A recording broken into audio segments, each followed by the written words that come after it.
Et ça tourne. On est parti. L'interview des entrepreneurs, épisode numéro 11. Aujourd'hui, j'ai le grand plaisir et l'honneur d'accueillir Emmanuel Barbe, ici présent. Emmanuel en direct de la Thaïlande. Donc, on va aujourd'hui parler de business, de son activité professionnelle, de l'activité physique, comment ça vient impacter son énergie au travers de l'alimentation, comment ça impacte son business. Donc, bienvenue Emmanuel. Je te laisse la parole. Est-ce que tu peux te présenter et nous dire un peu ce que tu fais? Salut Antoine, merci pour cette connexion, pour pouvoir justement impacter les gens sur le quotidien, notre mode de fonctionnement et merci de me donner la parole aussi, c'est génial, bravo à toi, tout ce que tu mets en place, je te suis depuis quelques temps, c'est Yes. super. Oui, je vais me présenter succinctement. Alors Emmanuel, j'ai 42 ans dans quelques jours, là ça y est, ça passe vite. Et je suis papa de deux petites filles, donc je suis, comme tu disais, je vis en Thaïlande depuis 5 ans et demi, sur une île qui s'appelle Koh Samui, donc c'est au sud-est de ce magnifique pays qu'on appelle le pays du sourire. Voilà, je suis papa de deux petites filles, je suis originaire du sud de la France, donc j'étais essentiellement entre Montpellier, où j'ai fait un parcours universitaire dans les sciences humaines, la philosophie. De mon plus jeune âge, j'ai toujours voulu poser du sens à mes actions. Et puis après, j'ai fait 20 ans de restauration, voilà, c'est le secteur d'activité essentiellement familial. Mhm.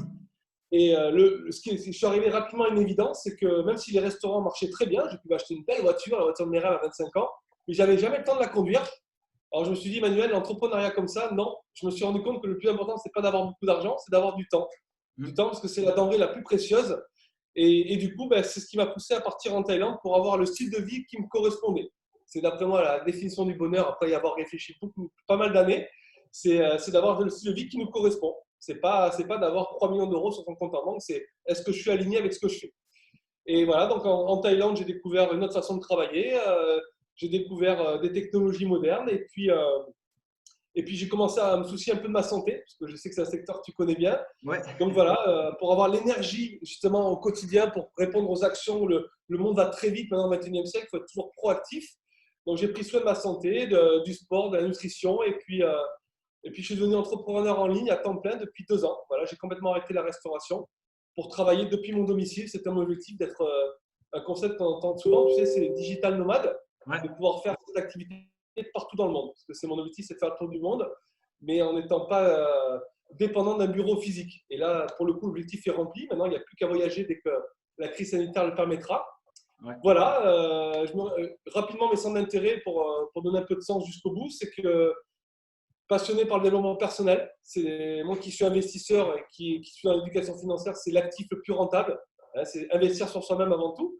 Ouais. Ensuite, la méditation. Alors ça, c'est arrivé plus tard, Antoine, je pense que c'est l'environnement où je suis, très inspirant, la Thaïlande, donc j'ai compris l'intérêt de lâcher prise aussi et de tenir bon en même temps. J'aime bien cette idée-là.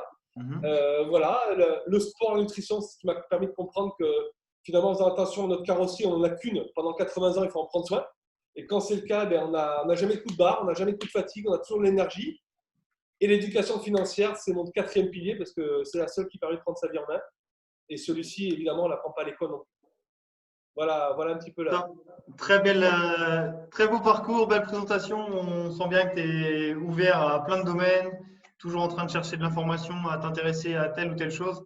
Et c'est pour ça que j'adore échanger avec toi, Emmanuel. Pour moi, c'est très, très, très inspirant.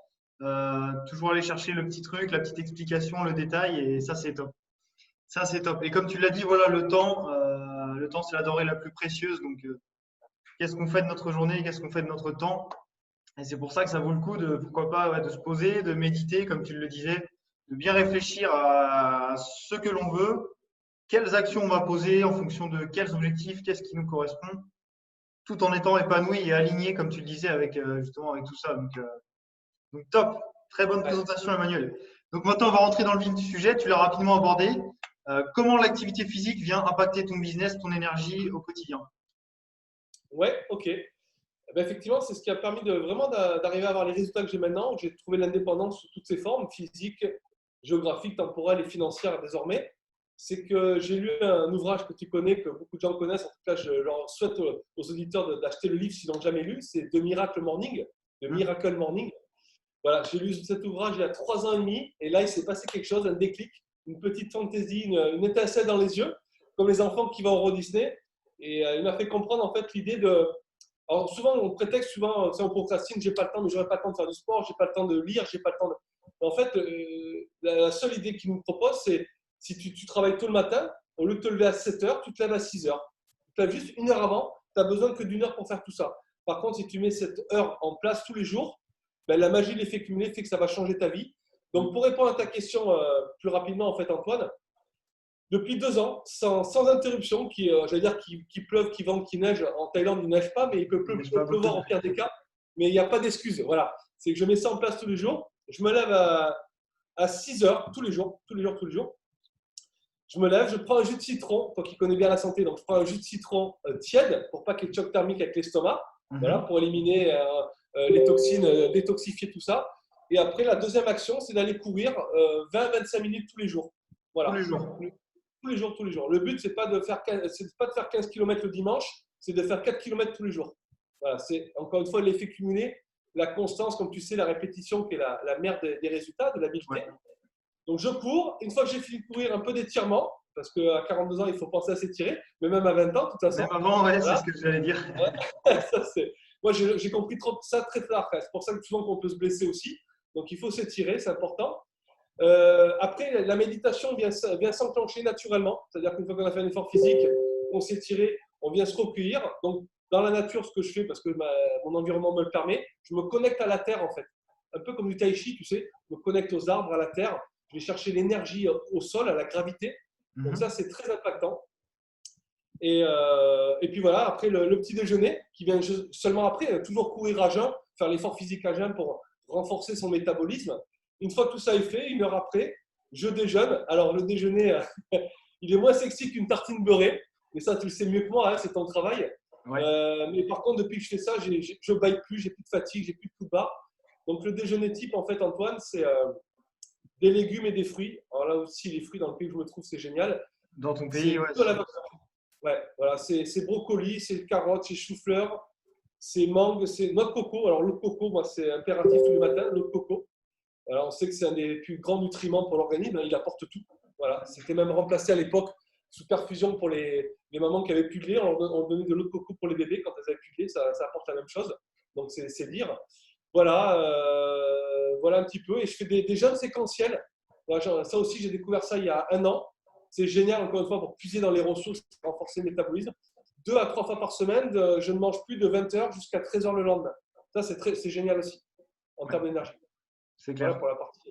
Ok, bah top. On a un peu enclenché la troisième question. On a un peu parlé d'alimentation, mais c'est vrai que tout est relié, donc on a facilement envie directement de parler des deux en même temps. Donc ouais, ta routine qui est bien ancrée, donc c'est ce qu'on pourrait, enfin c'est là où les gens qui nous écoutent pourraient s'en inspirer. Tu as ta routine, 20 minutes, pas forcément comme tu disais de faire 15 km, mais vraiment le faire régulièrement. Voilà, des petites séances courtes, mais la régularité, c'est ce qui va payer, quel que soit votre objectif, que ce soit de vous remettre en forme, de gagner de l'énergie, de vous sentir mieux, de perdre du poids. Voilà. Régularité sur des courtes périodes, en faisant ça bien surtout. Ne pas chercher à faire trop, ne pas chercher à mettre la barre trop haute. Et tu as très bien fait de le souligner aussi, tu prends le temps de travailler ta mobilité. On a fortement tendance à négliger. Moi, le premier, hein, je l'ai fait pendant des années. Je m'entraînais et je négligeais totalement cet aspect mobilité et étirement. Et quelques années plus tard, je dirais même que c'est limite plus important que de faire du renforcement musculaire, quoi. La mobilité, c'est douloureux sur le moment. Les étirements, voilà, ça demande encore une fois de se pousser un peu, de se mettre un bon petit coup de pied aux fesses, quoi. Mais les bienfaits sont tellement importants, on le ressent instantanément. Et voilà, pareil, commencez avec 2 minutes, 5 minutes, 10 minutes. Adaptez-vous à votre personnalité, vos besoins, et on y va tranquillement, quoi. Donc, j'imagine que l'alimentation, tu disais, tu fais le jeûne intermittent de temps en temps. Tu as ton petit déjeuner qui est bien organisé, bien ficelé. Avec ces fruits en Asie, j'ai eu l'occasion de passer en Asie récemment et c'est vrai c'est délicieux, quoi. C'est sucré, c'est plein de goût, c'est vivant et c'est l'avantage de vivre au soleil, j'ai envie de dire. Ouais, complètement. Comme tu disais, c'est ça. Même pour ceux qui me disent, mais j'aurais jamais le temps de mettre tout ça en place. En fait, même si vous n'avez pas le temps de vous lever 1 heure avant pour X raison ou l'environnement vous y permet pas d'aller courir, faites 7-8 minutes de cardio. faut mettre les organes vitaux en mouvement, en fait. C'est ça qui permet de donner de l'énergie. Et ça va vous générer, en fait, deux molécules essentielles au bien-être. C'est la dopamine et l'endorphine. Ça, c'est l'effort qui permet ça. Donc, à partir de là, vous faites du sport, vous avez ce sentiment de récompense et de bien-être que tu connais bien, Antoine. Et c'est ça qui fait qu'on est bien. Si on fait une caricature, indépendamment de courir, oui, mais il faut se faire violence, oui. Moi, des fois, je me lève le matin, quand je mets mes chaussures, j'ai pas envie d'aller courir. Je vous assure que quand j'ai fait des grosses journées la veille, quand il faut aller courir, mais qu'est-ce que le corps nous le rend bien après? Qu'est-ce qui nous remercie au centuple?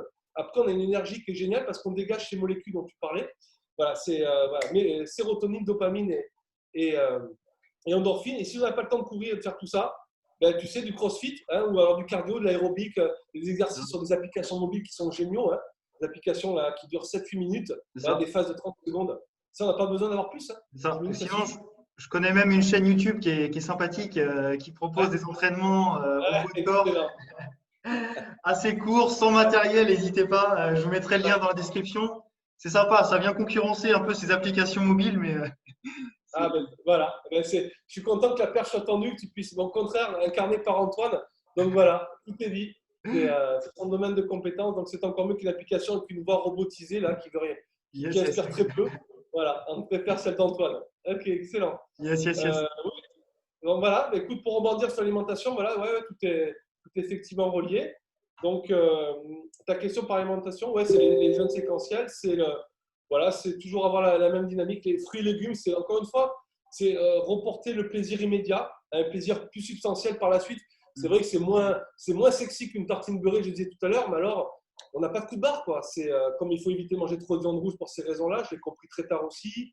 Parce que tout est digeste et en fait, on peut tout de suite passer à l'action après manger. Les gens qui sont fatigués après manger, c'est qu'ils mangent trop et mal. Et donc, en mangeant que des fibres et des fruits et légumes, donc liés aux nutriments qui vont avec, eh ben on est paré pour toute la journée. Voilà, le boost d'énergie assuré et c'est parti, quoi, on y va. Et tout ce que je vous invite à faire, c'est d'expérimenter, parce que comme tu l'as dit, tu as découvert le jeûne récemment, il y a un an environ. La viande rouge, tu viens de le dire, tu pensais que voilà, on en avait besoin. Et c'est vrai qu'on a des croyances bien ancrées, quoi. On a des croyances qui sont là depuis des années, voire même des générations, quoi, dans la famille. Et tout ce que je vous invite à faire, c'est d'expérimenter. Si vous ne connaissez pas quelque chose, une pratique, expérimentez, faites-vous votre avis, puisque moi, je suis passé par là aussi pour le jeûne intermittent. Il y a quelques mois, je disais que le petit déjeuner était primordial, m'était primordial. Et maintenant, voilà, je fais le jeûne intermittent tous les jours. Je commence à manger vers midi, 13h. Et voilà, c'était une croyance encore que j'ai dézinguée, quoi. C'était une croyance qui était ancrée en moi. Et finalement, je me rends compte que déjà d'une, je gagne du temps le matin. Je ne prends plus le temps de cuisiner. Et j'ai plus d'énergie. Et en plus de ça, je me sens mieux, je suis en meilleure forme. Donc, voilà, essayez d'aller au-delà de vos croyances. Pardon? Je suis en train d'arriver au même constat que toi. Je me demande même si je vais continuer à faire un petit déjeuner. Parce que ça, c'est culturel. On nous a toujours dit qu'il fallait 3 repas par jour. En fait, quand on s'intéresse au corps humain, c'est pas vrai. On n'a pas besoin de 3 repas par jour. Même un seul peut suffire. Il suffit de bien l'aménager, de lui donner ce dont le corps a besoin. Mais c'est vrai que les petits déjeuners sont culturels et sont ancrés, mais ils ne sont pas forcément nécessaires. Tu as raison. Si on n'a pas faim le matin, c'est qu'il y a une raison. Voilà. Donc, complètement. On mange beaucoup par habitude, par automatisme le matin, en fait. Et on a oublié qu'on pouvait expérimenter quelque chose et qu'il n'y a pas une seule règle unique qu'on doit tous respecter. On peut même faire un jeûne le soir. Chacun peut adapter le jeûne à sa personnalité, encore une fois. Donc, il n'y a pas une seule règle. On est tous uniques. On a chacun notre mode de fonctionnement. Et allez-y, expérimentez. Et vous verrez bien les bienfaits. Vous n'allez pas le regretter normalement. D'avoir écouté son corps, c'est le plus important. Ça prend du temps des fois, mais il nous dit tout en fait. Hein. Il y a des indicateurs comme ça. Il y en a qui sont plus du soir, plus du matin. Là où vous êtes le plus énergique, mettrez toute votre énergie, votre focus sur vos activités qui sont principales et vous serez beaucoup plus productif. En fait, c'est l'efficience, c'est pas de travailler 8 heures par jour, c'est de travailler 2 heures mais le faire à fond. Donc, il y en a qui ont plus d'énergie le soir, il y en a qui sont plus du matin. Comme pour manger, comme tu disais, il y en a qui ont préféré le jeûne le soir, d'autres ce sera plus le matin. Voilà, notre corps nous dit tout en fait, c'est lui l'indicateur, c'est lui qu'il faut écouter. C'est ça. C'est ça. Pour les activités professionnelles. Ouais. Et ouais, comme tu disais, par rapport aux actions que l'on pose, on peut les faire en mode sniper, quoi. On peut être très efficace sur 1 heure, 2 heures par jour. Ouais. Et on peut tout de même avoir des retombées que ce soit en termes de financiers, de développement personnel, d'épanouissement, de bien-être. Si vous avez peur de vous lancer aujourd'hui dans votre activité, bah, allez-y. On n'a pas besoin de. Vous pouvez faire ça en parallèle d'un job que vous avez actuellement si vous êtes dépendant financièrement. Et ça se prépare tranquillement, cette transition. Peut-être que c'est comme ça que tu l'as fait un peu toi avec tes restaurants, Emmanuel. T'as Oui, peut-être. c'est ça. J'ai essayé de trouver une autre voie qui me correspondait un peu plus. J'ai continué ce que je savais faire, la restauration. Et puis, j'ai découvert des opportunités que je faisais à temps partiel. Mais temps partiel, ça ne signifie pas qualité partielle. Même si c'est qu'1 heure par jour, je le faisais à fond. Jusqu'à comprendre que c'était peut-être ma mission de vie. J'ai trouvé ma mission de vie. Tu sais, c'est un concept que j'adore. Si on pouvait dupliquer ça à nos auditeurs, ça m'a permis de changer ma vie. C'est l'ikigai. Tu sais, le concept Oui, japonais. oui, je connais. Voilà. Voilà, ça veut dire ma raison d'être en japonais. Vraiment, je vous recommande de vous pencher là-dessus. C'est trouver sa mission de vie. En fait, et les 2 jours les plus importants de notre vie, c'est le jour où nous sommes nés et le jour où nous comprenons pourquoi. Et 90% des gens ne savent pas pourquoi ils sont là. Ils ne savent pas le talent qu'ils ont. Ils n'ont pas trouvé comme dirait l'alchimiste, ils n'ont pas trouvé leur voie, leur légende personnelle. Voilà. Et en fait, ce qui est génial, pour vous donner vite un raccourci, mais c'est vrai que ça pourrait résumer un petit peu notre échange d'aujourd'hui. L'ikigai, c'est faire ce qu'on aime. Parce que quand on fait ce qu'on aime, on a une attitude à recevoir les claques dans la gueule, pour parler familièrement, mais on se relève tout le temps parce qu'on aime ce qu'on fait.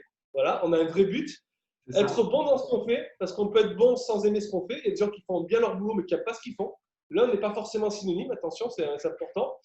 Répondre à un besoin, parce qu'il y a beaucoup d'artistes qui adorent ce qu'ils font, qui sont passionnés, qui sont bons, mais du coup, il y a peu de gens qui sont à l'écoute, donc il leur manque un paramètre pour être épanoui.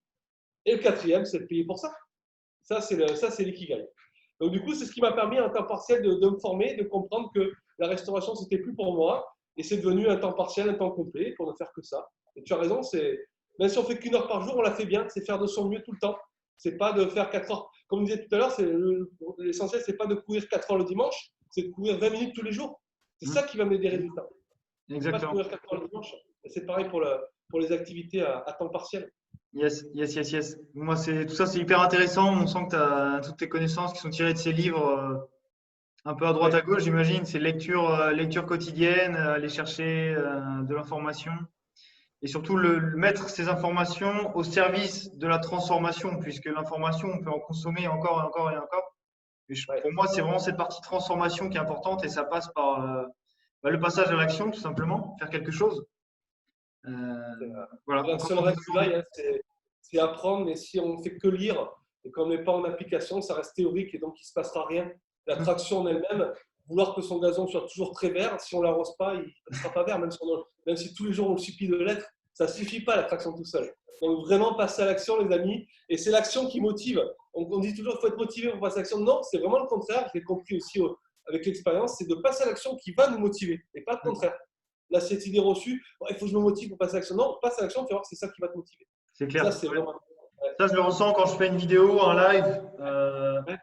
Tu sors de ta vidéo, de ton live, t'es là. L'énergie, l'excitation, l'adrénaline, ouais, c'est ça, complètement. Et là, tu as envie d'enchaîner. Et c'est là où justement, c'est hyper intéressant de voir que le passage à l'action, justement, amène cette motivation. Et après, c'est un cercle vertueux, donc on enchaîne et ça crée des résultats et ça continue. Et c'est pareil sur la transformation physique, c'est pareil pour les gens qui s'entraînent. Tout est relié de toute façon. Donc, top tout ça. Donc, Emmanuel, 4e question. Quels sont tes projets pour les semaines à venir? Est-ce que tu as quelque chose, que ce soit sur le côté sportif, professionnel, sur les mois à venir même? Est-ce que tu peux nous en dire plus, s'il te plaît? Alors, c'est une excellente question. On pourrait peut-être résumer toutes les autres, en fait, Antoine. Ouais. C'est ça, le développement personnel, tu sais, qui m'anime depuis des années, qui a changé ma vie aussi. Et si je devais donner un message, en fait, même si je ne vais pas donner des objectifs très précis pour l'instant, c'est de mettre une feuille de route et de marquer que je suis en route et de se poser la question tous les jours quand je me lève, qu'est-ce qui me motive vraiment? Voilà, moi, c'est ce qui. Quand on n'a pas de GPS, on n'a pas de feuille de route, en fait, quand on planifie pas sa vie, on planifie son échec par défaut. C'est-à-dire qu'en fait, si vous avez une Ferrari ou un yacht, si vous ne savez pas où vous allez aller avec, vous n'allez pas avoir une Ferrari, ça ne sert à rien. Donc, ce que je veux dire par là, c'est que mes objectifs, je les marque par écrit, je les quantifie, je les date. Et ils sont multiples, en fait. C'est d'être coach en développement personnel, c'est de changer la vie de mes proches, c'est de faire le tour du monde. C'est pour ça que je suis devenu digital nomade. En fait, tout s'embrique les uns avec les autres, mais surtout, vraiment, si je peux insister là-dessus, faites une feuille de route, posez-vous la question tous les matins, qu'est-ce qui me motive vraiment? Et si vous arrivez à trouver cette réponse-là, ben vous le mettez donc, à titre de la santé, à titre professionnel, matériel, qu'est-ce que je veux être, qu'est-ce que je veux partager, qu'est-ce que je veux devenir, voilà, la partie spirituelle, physique, matérielle, tout est important, mais marquez tout sur un papier, mettez une date et même là, il y a beaucoup de gens qui disent moi je veux être riche, je veux être indépendant financièrement, mais en fait ça ne veut rien dire. Si on ne met pas la somme exacte qu'on veut et dans combien de temps, le cerveau, la motivation ne se déclenchera pas. Par contre, si on dit moi Antoine ou moi Emmanuel, je veux avoir 220 000 euros le 31 janvier 2021, ah là le cerveau il comprend quelque chose. Là il s'active, il va mettre des stratégies en place pour y arriver. Donc, je n'ai pas répondu directement à ta question, mais en fait, c'était pour dire que c'est de mettre des objectifs par écrit qui va nous permettre de changer notre quotidien. Donc, moi, pour moi, ils sont multiples. Je suis en route, en fait. Je suis en route pour tout ça. Tout simplement. Voilà. Et c'est un très bon exercice d'ailleurs de faire ça parce qu'on n'a pas l'habitude de le faire. Et la première fois que je l'ai fait, j'étais là devant ma feuille à réfléchir, tu vois, et bon, qu'est-ce que je mets parce qu'on a du mal à se projeter en fait, à voir ce que l'on veut et se projeter dans 1, 2, 5, 10, 15, 20 ans même. Créer et faire cet exercice à long terme, c'est hyper intéressant. Et d'ailleurs, il faut le faire régulièrement puisque de jour en jour, on évolue, on devient une personne différente et on peut le refaire et on peut rayer des choses sans problème, rajouter, rechanger encore et encore et ça se construit, quoi, ça évolue. Ouais, c'est ça. L'idée, c'est peut-être de faire des objectifs pour l'année 2020, dans 3 ans, dans 5 ans, dans 10 ans. Pas tout de suite projeter trop loin, les faire à court, moyen et long terme. Et en fait, pour finir sur ta question, pour y répondre plus concrètement, comme toi, j'ai envie d'accompagner le maximum des gens, les impacter. Alors, c'est un domaine différent du tien. C'est l'éducation financière qui me passionne. Parce que comme je disais tout à l'heure, c'est une des rares choses qui permet de prendre sa vie en main, indépendamment de la partie physique et spirituelle que tu connais sur la physique, sur la spiritualité, le développement personnel, mais aussi financièrement. C'est l'éducation financière. Et ça, on ne l'apprend pas à l'école. Donc, mon idée, c'est vraiment de démocratiser cette partie-là au plus grand nombre. C'est ce que j'ai fait en créant une plateforme, un écosystème qui est relié à ça. Voilà, permettre aux gens de devenir indépendants, pas physiquement comme toi, mais financièrement. Et comme tout est relié, eh ben, il y a une connexion qui est géniale, justement. Yes. Écoute, je mettrai le lien de tout ça par rapport à l'éducation financière dans la description de la vidéo pour les gens qui nous regardent. Ça peut intéresser et j'en suis persuadé. D'ailleurs, ça va intéresser certaines personnes. Donc on mettra tous les contacts. Et donc, pour finir, même si on a envoyé pas mal de petites pépites déjà, Emmanuel, si tu avais un message à transmettre, même si tu l'as un peu sous-entendu, un message à transmettre aux personnes qui nous regardent pour mettre fin à cette interview. Quelque chose, même plusieurs messages. C'est vrai que c'est pas évident, toujours se résumer et avoir un peu de mots. On a dit déjà, comme tu dis, pas mal de choses. Voilà, l'idée d'avoir des objectifs, de croire en soi, d'avoir confiance en soi. La confiance en soi, j'ai compris une chose, c'est que et l'estime de soi, qui sont deux choses différentes, elle s'acquiert par la formation, les connaissances, par le sport. Parce que pour avoir confiance en vous, il faut avoir une belle image de vous aussi. Si vous êtes fier de vous, de vos efforts au quotidien, vous allez vous récompenser, vous allez avoir confiance en vous et surtout ne croire qu'en vous, pas votre entourage, pas votre environnement, ne pas procrastiner. Pour ça, mettez des objectifs en place. Donc, lisez tous les jours 10 pages. Ce n'est pas énorme, hein, si vous n'aimez pas lire. J'ai été comme vous, je vous rassure.